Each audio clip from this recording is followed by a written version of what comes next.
It's The Bill Murphy Show, a daily one-on-one 30-minute interview featuring people from all walks of life. Available daily at BillMurphyShow.com. And now, here's your host, Bill Murphy. With your digital broadcast for Thursday, July 15th, 2010, it's the daily 30-minute one-on-one interview that proves that everyone has a story. And we're going to do that for you again today. Brought to you by Lulu's Bait Shack, fresh Florida seafood, gigantic fishbowl drinks, and live music. Lulu's, that's in Beach Place on A1A, the heart of world-famous Fort Lauderdale Beach. Forgot to mention them yesterday, so I guess we'll do it one more time. Lulu's Bait Shack. No, just kidding. It's a make good in the business, as we call it. Son of a bill. I've got an obvious radio guy on the line with me today as we reminisce a little bit with Bob Leonard. Bob, it's really cool of you to join me on the show. I thought you would be too cool to do the interview on my little internet show here. Oh, please. I've been listening to the show, and it's really good, and people have compelling stories. I was wondering why you wanted to talk to me. Well, I got nothing, man. Well, you think you don't, but I'm sure we do somewhere in there. Go back to your childhood, Bob. Well, it all started at a I mean, there's got to be some dirt in that childhood somewhere. Oh, there's plenty of dirt. I didn't know you wanted to go there. We were just talking, and I realized that I've been in radio since you were 3 years old. Is that really true? Yeah, 45 years. I'm in my 45th year in the business. Well, then maybe the subject of this interview should be health and wellness. I mean, because you don't look a day over 50, brother. Maybe the subject of this should be how to collect Social Security and live long enough to enjoy it. How to cross your fingers and hope that there is Social Security for you. Exactly. Bob Leonard has been in radio, well, obviously, he's just told you, about 45 years or so, and you've been all over, and your most recent stop is, and maybe the final stop. It will be for radio, actually. I'm planning on this being the final stop. Metro Networks is who you're working for now. Specifically, what radio stations is that? I'm actually doing news. I'm a news anchor now. I did morning shows, but we'll talk about that. I'm a news anchor, and I'll tell you in a few minutes why I had to reinvent myself. But I do news for WORL in Orlando, WGUL in Tampa, WTMP in Tampa, the Tom Joyner Morning Show, and WSBH in Melbourne. I do their morning news. I'm the Morning Drive news anchor. So this was through what company would this be? Metro Networks is through Metro Networks. Yeah, we what Metro did, and I'm sure that the people who hear traffic reports know who Metro is. And every market had their own little shop for Metro over the years. Right. Last year, Metro consolidated, and what they did was in each state they created a hub. The hub for Florida is in Miami. So when they brought me here from Texas, and believe me, I've been trying to get to South Florida for a long time. When they brought me here a little over a year ago, it was specifically to do news. Wow. Okay. Yeah. Because I don't know anything about traffic except how to get stuck in it. Even at 3 o'clock in the morning when I'm going to work, I always seem to get stuck somewhere. So it has been sort of a reinvention for you. You were a morning show host for years, over a couple of decades at the ABC's Satellite Music Network. I did mornings there. Matter of fact, I'm really flattered that you wanted me on. And I was thinking back on my career and realized that I've been involved in a lot of firsts in the business. The problem is, being the first, I never made any of the money. The people who came after me did. For instance, I worked at a few small stations, and then in the early to mid '70s, I went to WYSP in Philadelphia, and you'll know where I'm going with this in a minute because he was the first guest on your show. Right. My program director had hired me from another station in Philadelphia to WYSP. Right. And one morning, he hired me to do the morning show, and one morning he walked in and said to me, "You ever heard of Bob and Ray?" And I said, "Dude, let's do it, man." And his name is Sonny Fox, and we did Fox and Leonard in Philadelphia and found out that we were the first two-man morning show on FM radio, and that was back in the early to mid-'70s, and we did that until 1979 and became number one in Philadelphia. That was just before Sonny came to Miami. That was a great imitation. You remember Bob and Ray? Okay, I'm a little younger than you, so I did start only hearing radio stations and morning shows in the, the 80s. I did not realize that this whole concept had only been a few years old at the time, so I didn't realize how innovative that was, you know. Well, you have to realize, Bill, that FM radio at the time, when I came along, FM radio had no credibility at all. Yeah. Everything was AM, AM, AM, and FM, people were whispering. They were going, that's right. Leonard Skinnerd. And, they were being cool. And when Sonny said, you ever heard of Bob and Ray, we decided to put together a two-man morning show with comedy. It was it was the first radio circus. No one had done this either. Right. But on FM, it was unheard of. And we said, you know what? Let's give it a shot. Nobody's listening anyway. Yeah. And the next thing we knew, we had, from what I understand, like a 36 share, which is just unheard of these days. Ridiculous. Yeah, I know, so I see what you're saying. You guys paved the way, and then everybody that happened after that was getting signed to big contracts. Yeah, exactly. All that stuff started. I did the same thing with ABC. I was working in Chicago. I went to WLS in Chicago when Sonny and I went our separate ways from Philly back in '79. And I went to WLS in Chicago, and after a couple of years there, they decided to bring Steve Dahl back, who was a big name in town, and right. I had only been there a short time, and they said, well, he's going to be doing your show. So I said, all right, I'll see you. And I was working at a little station called, it was a big station in Chicago, WEFM, and I got a call from a guy in Canada named Robert Hall, and he said, there's a guy here, he's from Texas, his name is John Tyler, and he's putting together a little project called the Satellite Music Network, and we'd like you to be part of it. As he remembered me from Philadelphia, from Fox and Leonard. And I said, well, it happened to be like 6 miles from my house, and the pay was it was about the same as I was making. And I said, sure, let's give it a shot. So we physically built these studios for Satellite Music Network on September 1st of 1981. I'm sorry, August 1st of 81. I was the first one to turn a microphone on there, and it eventually became the ABC radio network, and I was there for 25 years. So those studios that I worked in there, I worked at the Classic Rock outfit there for a short time. We worked together. Those studios that I worked in were the original ones that you guys built in 81? They were the ones that we went and put the sound soak on the walls. We went and dubbed all the music ourselves. Yes, those were the studios. Wow. And Classic Rock, I think, was about the third or fourth format to come along, because we had two formats when we started. It was my format, which was adult contemporary, or rock and roll for fogies, and the other one was a country format. Let's talk about formats for a little bit. Sure. AC, as you just referred to it, adult contemporary, it always remains the dominant format in all cities pretty much across the country. That's the one that you see getting the most numbers. It has the most people listening, and that's never really changed. What's the appeal? What's the magic of that format? Safety. It's pure safety, man. Right. It's familiarity.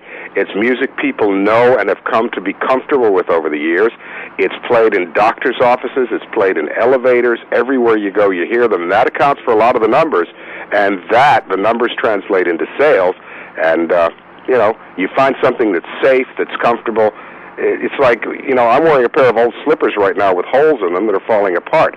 Give me some new ones, and I don't want them. Right. I want these.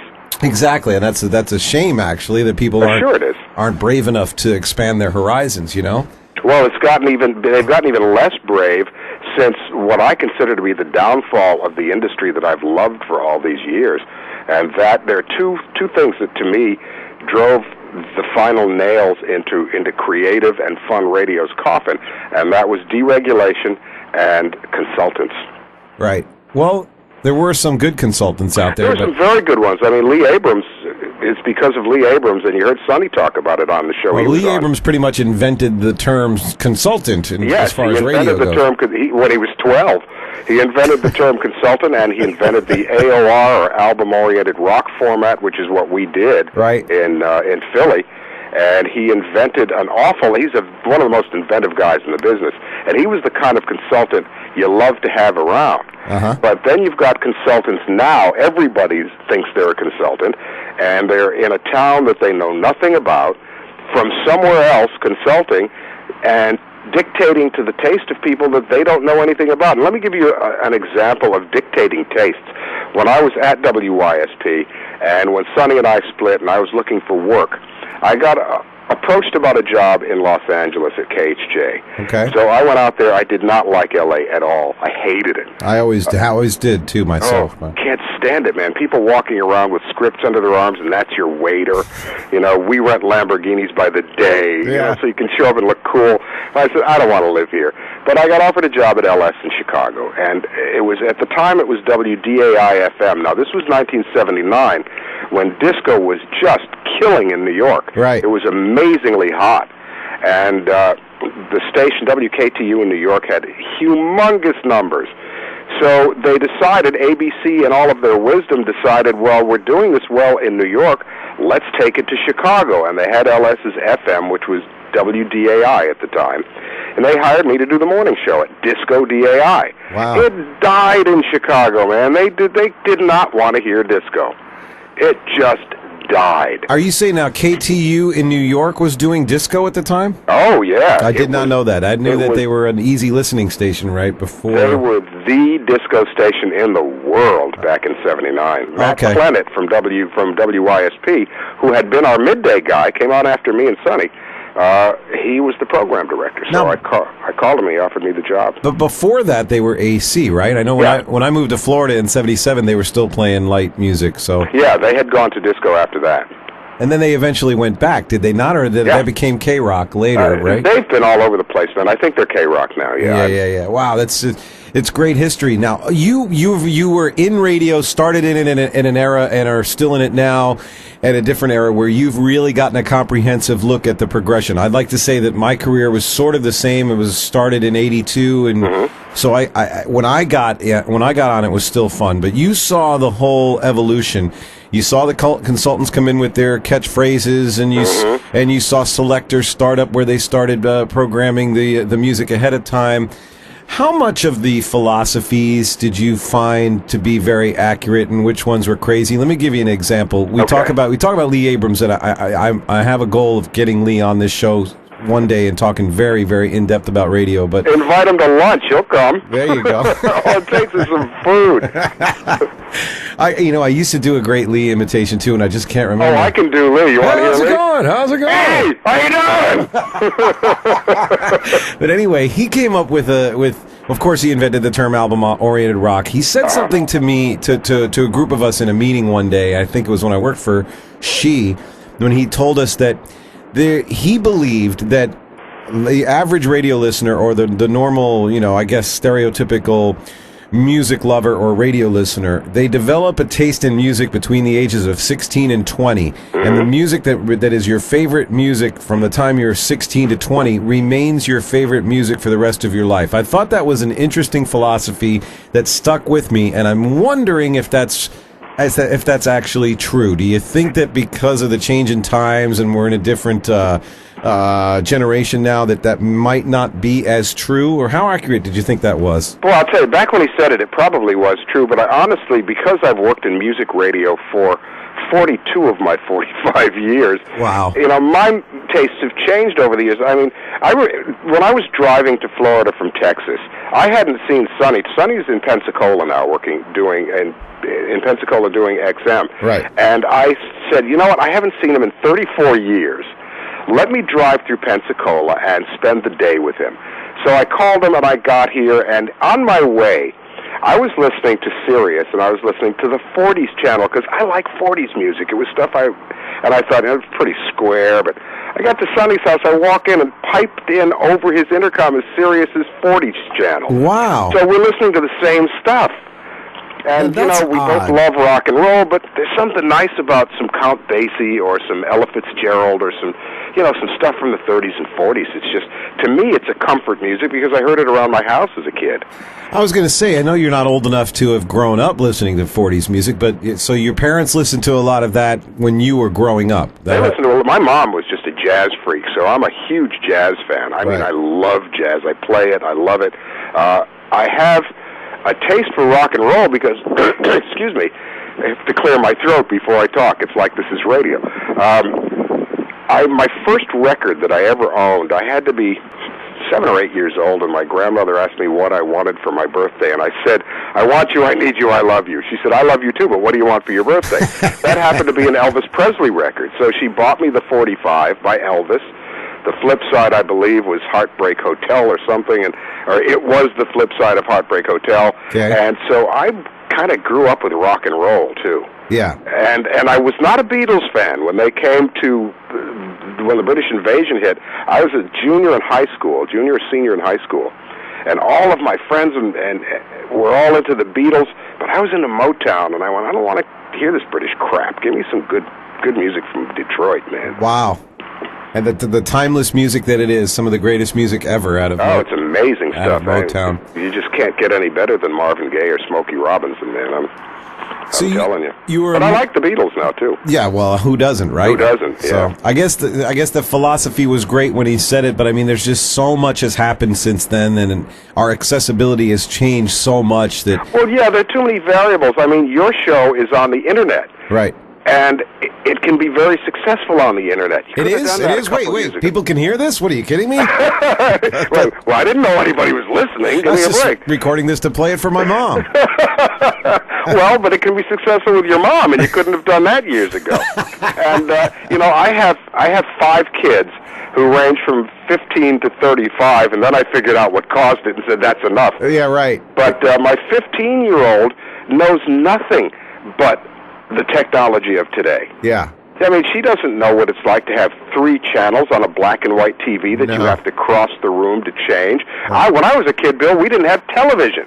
Yeah, no, we're in an era now that actually starting right now, all kids are growing up with a computer, so they're getting versed in it right away, you know? Yeah, my daughter does not listen to radio. She listens to her iPod.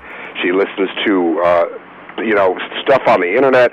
She doesn't listen to radio. Yeah, and a lot of talk about this since I started doing this show. What I was very surprised to find out when I did my research is that there are very few regular daily podcasts out there, and I know that the reason that it's only starting now is because of bandwidth speeds are just getting to a point where it's not a pain in the ass to download something. It's just starting to become sort of a regular, easy thing to do. And now you're taking that and running with it, and I think it's incredible, man. I think you're doing a great job, and I love listening. And you're right, everybody has a story. There's a guy hitting a golf ball now who's going to probably hit it into the water. He's got a story. Yeah. Everybody has something interesting to say, man. You just got to get it out of them. When I was actually given a chance to record Pat Benatar over the telephone, she had called in to promote a gig she was doing the next day and was not in the mood to talk at all. You could tell she had been doing it like crazy, I guess, all day or all week, and was on a big tour, and got on the phone with some yo-yo DJ in Miami. All right, yeah, we're coming there tomorrow to play. And I could tell that the challenge was there, that she didn't really want to speak. I asked a couple of questions that got her a little interested in it, and 10 minutes later, she's telling me about her daughter's band and about singing in falsetto, and just going. I couldn't get her off the phone after a while. So it takes a lot of. There's a talent to doing that, man. Yeah. And I've always loved doing interviews. Excuse me. That's always been the most fun. Matter of fact, in between radio, when I lost the job at ABC after 25 years, I couldn't get arrested in radio, man. Oh. And during the time at ABC, I said I was involved in a lot of firsts. One of the other firsts that I was involved in there was a project in the People's Republic of China, where I was the first American voice on there, and I did a show for billions of people over there for 7 years. And then when I left there, I got involved with a project called Market News First, which was IPTV. And this was this was way before podcasting started to get popular. I mean, you're in an atmosphere now where at least you can make this work. We were trying to do IPTV, and I was interviewing CEOs of small businesses and talking stocks. It was a stock market show, and I loved it. It was fun, but we couldn't get any funding for it. It couldn't move. So, again, I was one of the first to broadcast on IPTV like that. And other people come along when the technology's better, and they pick up on it and make the money. But I'm happy to be involved. Yeah, I'd like to think that I'm among the first that are kind of doing this. And, there's this whole challenge of extracting the story out of somebody by asking the right questions. It's obviously working with you because I can't get you to shut up today. What else is new? I've known you a long time, man. Have I shut up yet? Never. Now, I'm going to take people back to 1989-90 when I was working over at the Satellite Music Network. You were doing a one-man morning show for syndicated adult contemporary format. And how many markets were you on at the time? At that time, I think about 240. Unbelievable. Now, that's just incredible. There's two things I want to ask you about to try to convey to the listener. First of all, knowing that there's 240 different stations picking you up, which I can't even imagine cracking the mic at that point. A, how did you rise above that? And B, on a daily basis, having to come up with catchy. You were basically a joke writer at the time because you had to come up with nice, funny lines that had to do with the current events of the day. You always had to overcome whatever bad mood you were in that day because of something that happened the day before, or you're trying to dig something up on a slow day. What was it that you channeled? What did you do to try to come up with fresh, compelling, funny material every single morning? Because to me, that seems to be the biggest challenge of the business. Well, first, let me answer the first question. Getting around the fact that I was on 240 radio stations, I never thought of that. When I've taught radio a couple of times at Connecticut School of Broadcasting and a number of other places, and one of the first things I told my students is to look at your microphone and consider it a friend of yours named Mike. Right. You're talking to Mike, and you're telling him the story. And it's like the IPTV thing. I knew my mom would be watching, so when I looked at the camera, I was thinking, I'm talking to my mom. Yeah. So I told her the story. I interviewed the CEOs knowing my mom was watching. Keep one person in mind. The other 250 million, well, they're along for the ride. Yeah. Now, as far as the material goes, I just really got myself into the habit of thinking of everything as show prep. So everything that you came across, every news item you heard, every commercial you saw, every television show you watched. Every time I went to the mall and watched people, I went to Carpool Line for one of my kids, there was material there. And let me just say that if you think in those terms, and you got to know your audience, no matter what format you're on. The format I was on was adult contemporary, and the target audience were 25 to 49-year-old women. Okay. So I watched Oprah every day. I watched The View every day. Ooh. I read Redbook. I read Ladies' Home Journal. Okay. I read Cosmo. I went to the mall. I mean, I just really, really paid attention. And if you pay attention, that's all you really have to do, man. Yeah. Pay attention. Keep your eyes and ears open, and if something happens, pick up on it and hold it in there until you can jot it down. And learn to think funny. And if you have to be funny, then funny will come. How much did you rely on the services that were provided to you guys? I know the radio stations that we worked for and we were doing mornings always provided us with a subscription service that would send in some standard lines to use. Did you try to ignore those or fall on them as a last resort? If I needed something as a last resort, but I very rarely used the punchlines. I would look for the material there. Gotcha. The right. setups work, but I had to do something that would fit my audience, and the punchlines usually didn't. And most of them are not funny. Yeah. So if it didn't make me laugh, if it made me roll over on the floor, I might adjust it for my audience, but that was very rare. And really, I only used one service. Most of the services I thought were horrible. And I used one, I don't even remember which one it was, Interprep or something like that. Steve Holstein, I think. Right, Interprep, yeah. And that had some good starter material on it, so I went through that pretty much every day and would find stuff that I could use, and I'd write my own punchlines if a punchline was necessary. If it was something like, the old standby, let's do birthdays, celebrity birthdays. Yep. Then you find a way to skew that toward your audience without being too boring and too much like everybody else doing celebrity birthdays. 24 years of the same format for the ABC Music Network. I know you're a big music fan because I know we spent time together in music stores and browsed together and stuff. So, actually, we probably only did that once, but I feel like we did that a bunch of times. Anyway. Yeah, but it was a very long visit to the store. Quality time. We spent 6 weeks in the store. But now you become jaded after a while. I know there's not a bigger rock and roll fan in the world than me, and 20-something years doing album rock and classic rock, there are some songs that I just can't stomach anymore, and that's kind of one of the bad side effects. Did you lose some of your taste in what otherwise would be really great music because you just heard them ad nauseum? No, I think great music is great music, and you might lose your taste in a song or two. Like if I never hear Freebird again, it'll be too soon. Right. But in your case, something like Hello by Lionel Richie would have been a pretty good song the first 300 times you heard it. The first 400,000 times you hear it, yeah. But after that, but then if you don't hear it for a while, yeah, your ears prick up when you hear it and you go, "Ooh, yeah, that's pretty," and then you listen to it. Right. Because you never really listen to it. You know that, Bill. When you're on the air, right, you got the headphones on and you turn the monitor down, you're not really listening to the music. No. But if I listen to Lionel Richie's Hello like in a pair of headphones, I'll pick out nuances and hear some things that make it an incredible song. But, I mean, there's some things like I'll never get tired of Steely Dan. Right. I'll never get tired of anything Van Morrison does. There are people like that just, to me, are the true artists. And I'll never get tired of jazz. I love Latin salsa. I play congas. Those things I never get tired of. Right. Did you get conscious of the fact that at some point in your career, you were the guy? It went from you being the guy turning the audience onto music to the music director that you were just playing the music for other people. I mean, and that was a kind of a letdown when that happened in my career. You felt that when it happened as well, right? Absolutely, and part of that is the consultant thing. And let me tell you, we had a music director at the network for a while, and I will not give his name in case he tunes in, but I'll never forget the day. And this shows you exactly where it went, where the creativity He's not going to went. tune in. You could say his name. Well, I don't even remember his name, honestly. He was a music director, and so he was the one who decided what music was going on. And this is where it went. I said to him, I had heard a new Van Morrison album. I forget which one it was, but it had some really jazzy stuff, some nice music. And I said, is it possible that you're talking about like 89, 90 when I was over there?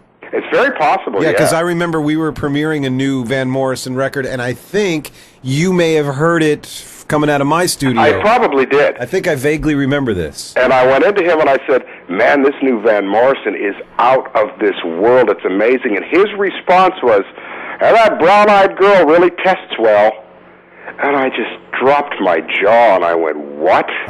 What do you mean brown-eyed girl really tests well?" For the uninitiated, that's what people do now. And this was a problem at the network because when you're on a couple hundred stations around the country, we had a program director who would take snippets of the songs and take them to, say, Helena, Montana. And he'd get 15 women in a room. And he'd play 15-second clips of the songs, and they'd say if they liked them or not, and that's how the station got programmed. Right. Well, the same 15 women, or 15 different women from California aren't going to like those songs. Yeah. And he didn't get that. They don't get that. And obviously now that whole problem is magnified because stations are programmed nationally, and with file sharing and websites and internet usage now, everybody everywhere is hearing the same music. So stuff isn't geographical anymore, which I find very interesting. The radio has become a clearinghouse for commercials, as has, honestly, I told you I do news for 4 stations. Now, I had to reinvent myself to news because I wasn't getting hired as a jock, and honestly, I'm in my 60s now. I made a lot of money, and I'm not going to make money now. Right. Nobody's going to pay me that kind of salary at my age to come in and play rock and roll and tell jokes.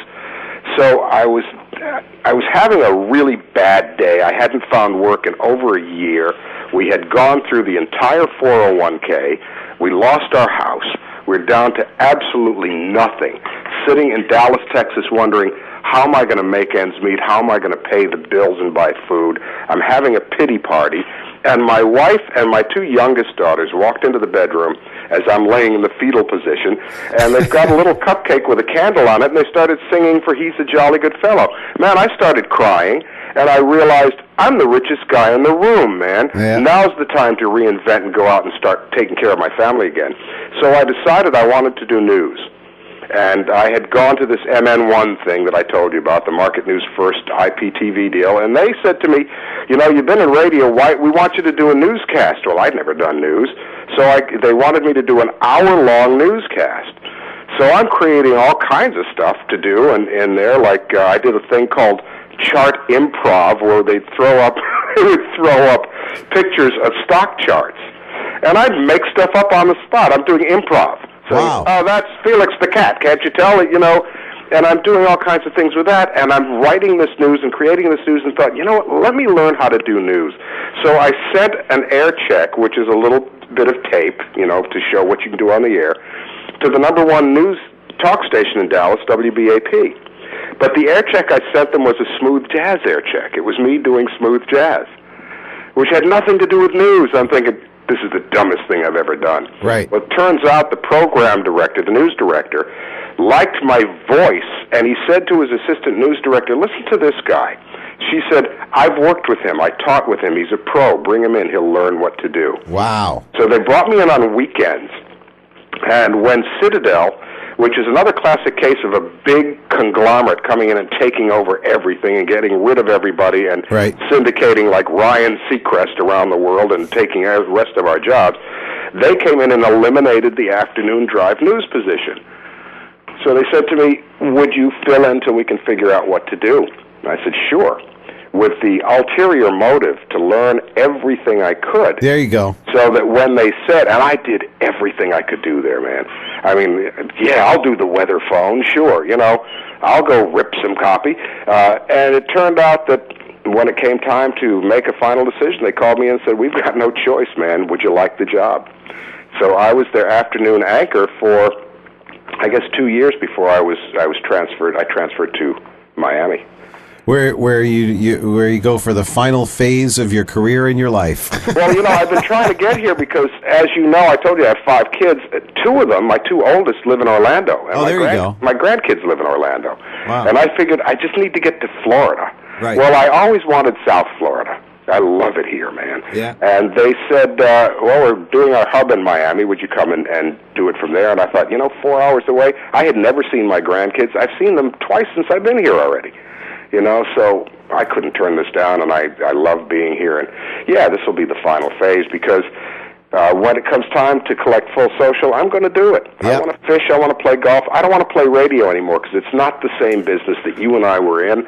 It's just not fun anymore, man. Yeah. It's basically a pain in the butt, and it's a clearinghouse for commercials. It's a job now. It's a job. That's exactly right. I didn't work a day in my life for 42 years. Right. And now I'm getting up at 2:30 every morning and going in and basically reading news. I learned to be a journalist at WBAP, and I'm not doing that here. I'm reading news for a bunch of stations so they can get the commercials played. That's it. Yep, that's exactly right. You're filler for their commercials. For the life of me, I can't imagine that listeners are, absorbing these commercials anymore and actually, going to the companies that are advertising. I don't know how. I've started putting punchlines into the news. I'm putting punchlines in the news, and I'm doing things to make editorial comments just by placement in news and stuff that those who get it are having a good time with it. But the rest, the people at the state, they don't have a clue. They don't care. And I mean, in doing that, you may just snap somebody right into getting their attention, because sometimes people are just casually listening with the station in the background, and you just throw a zinger at them like that, and maybe you get their attention for another 10 minutes, Yeah, I mean, this morning I was doing a weather report coming out of traffic or something from this one newscast, and in the middle of the weather report, it was for Orlando, and it was like,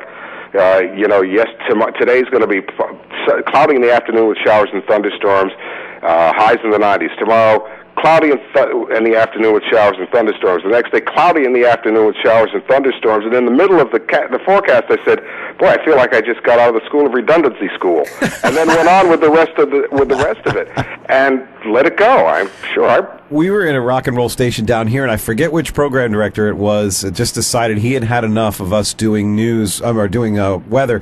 We were coming out of the 35 break into the music with weather every hour. And it was the middle of summer in South Florida, and this program director just got sick of it. He goes, "All right, listen, we're not doing any more weather. All right, it's Florida. It's hot, and it might rain later." Exactly. That's all you got to say.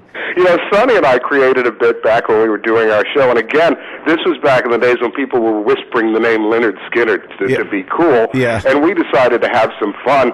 So we created this bit. I said to him, I'm going to put on a French accent. And we're going to talk to any Canadians who are visiting us here in Philadelphia, and we're going to do the weather forecast for them, and I'm going to be the translator. Okay. So he would come on and say, we have a translator, and I go, you today, this is a beautiful day, and he would say, okay, this is for our French-Canadian friends.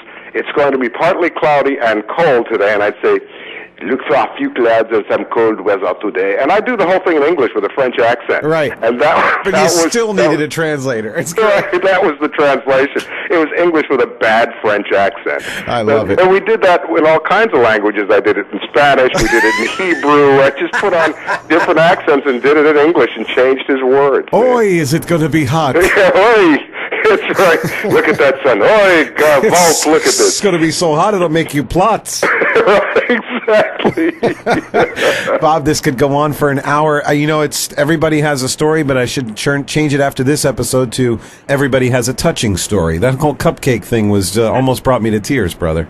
Well, it really turned me around and made me. It basically kicked me in the butt and said, "What are you doing?" Bob Leonard's low point. So we can catch you now. Where can we hear you in South Florida? You can't. Okay, but you're working out of South Florida, but being piped into several other cities in Florida. Yeah, you can always stop by the house. I'll be glad to read your newscast. But you should give the affiliate stations you're on in case we have people listening in those areas. Sure. Again, and these are small stations. One of them is the Tom Joyner Morning Show on WTMP in Tampa. Nice. That's AM and FM. Cool. There is a little AM station in Tampa called WGUL. There's a little AM station in Orlando called WORL, and there's a rock and roll station in Melbourne, which is right outside Orlando, called WSBH The Beach. Okay, cool. 98.5 The Beach. So I'm on all those stations every morning. I know we do have a few regular listeners in Central Florida, so then maybe they'll be able to catch you. Bob, we got to get together soon, man, and do some more reminiscing. Actually, we should do another show and just exchange more stories. Hey, I'm ready whenever you want, man. This has really gone fast, and it's been a lot of fun, and I'm really flattered that you wanted me on. And Stop that. Come on. Fine. I really appreciate you being part of the startup, because when people go months from now or a couple years from now when this show's very popular and they go back to the original shows, it would be it's nice to have you on that list, man. It's you're a real staple in the radio industry, and this is one of the few interviews I will not have to edit anything out. Probably just my parts, not your parts. Let me just say, Bill, that I am flattered because it is the beginning of this. You do a great job. I admire you as a friend. I've known you for a while, and I like you as a friend, but I think it's cool to be part of it, too, and I appreciate that. I'd love to be back on again, and I'd love to get together and play some golf or something, Let's do that. Yeah, you're down at Pembroke Lakes, right on the golf course I'm there, right on the 16th green, man. All right, well, I'll have to hit a ball into your backyard next time I'm over there. 16, okay. Let me try to picture that hole for a second. 16, it's right by Taft. Gotcha, right. Yeah. It's right at Taft. Okay. Well, I try to get down there for a regular Thursday game. And in fact, if I... do you play with footy? I do that with Stancil. Steve Stancil is a group of guys that goes down there on Thursday afternoons. A little 9-hole skins game, you know. Oh, God. We'll have to go out and, I'll get you rates for living in the town. Well, this is I think he's got it set up so we can play for $15, and then you just put in another 15 for gambling. It's just for 9 holes, you know, and then that'd be fun though.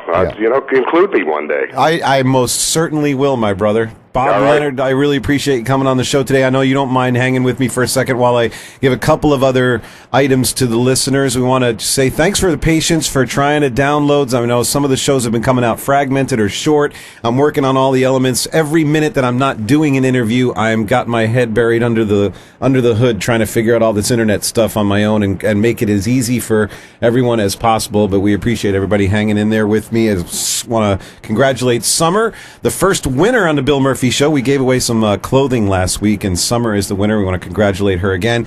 And, of course, I want to thank Lulu's Bait Shack, fresh Florida seafood, gigantic fishbowl drinks, and live music. Lulu's and Beach Place on A1A, the heart of world-famous Fort Lauderdale Beach. Bob Leonard, thanks again for being on the show with me, brother. Thank you, Bill. It's my pleasure, man. Tune in tomorrow for another compelling 30 minutes with another interesting story right here at BillMurphyShow.com. Log on each weekday for another edition of The Bill Murphy Show at BillMurphyShow.com. If you'd like to be a guest, send an email to murph@BillMurphyShow.com. That's MURPH at BillMurphyShow.com. A Murphonics Media Production.